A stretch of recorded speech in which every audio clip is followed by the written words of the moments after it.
Hey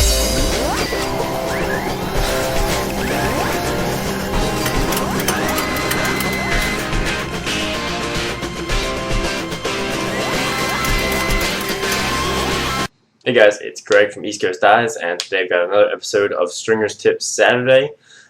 So by popular demand, today I'm going to talk about keeping your pocket from bagging.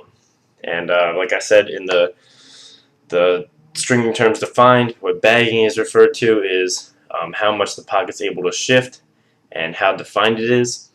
So a lot of people have trouble keeping their high, mid-high, and mid pockets from shifting low.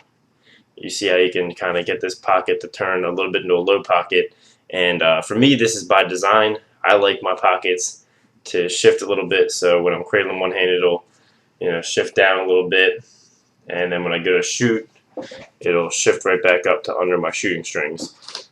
So this pocket shifts a little bit by design, but some people like their mid-high and mid pockets just to stay in one place and not to move around at all, and they don't like their high pockets to end up bagging out to low pockets. So today I'm going to talk about how to fix that. And so what that really deals with is a lot of your sidewall pattern and your bottom string. So first of all, you want to start by creating a really defined pocket. And what you're going to do that, how you're going to do that is by pulling the first 3 or 4 diamonds down as tight as humanly possible down the head.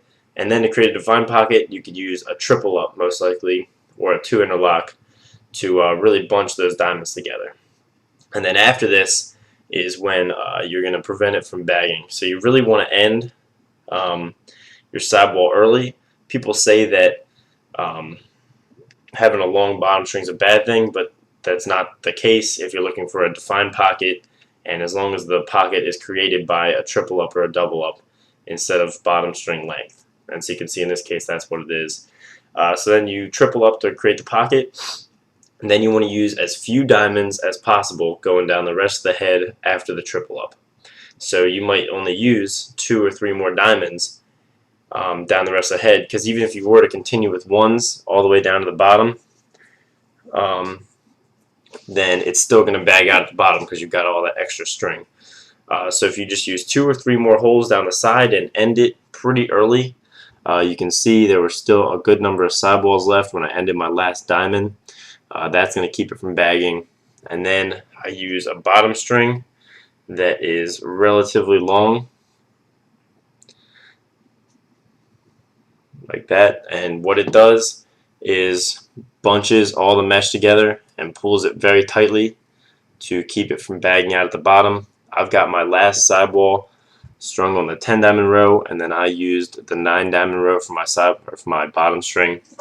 So essentially you just want to pull the top tightly, triple or double, bunch your diamonds up, and then use as few diamonds as possible to finish out the head, ending pretty early and keeping a relatively long bottom string pulled very taut so that it keeps this tension nice and tight.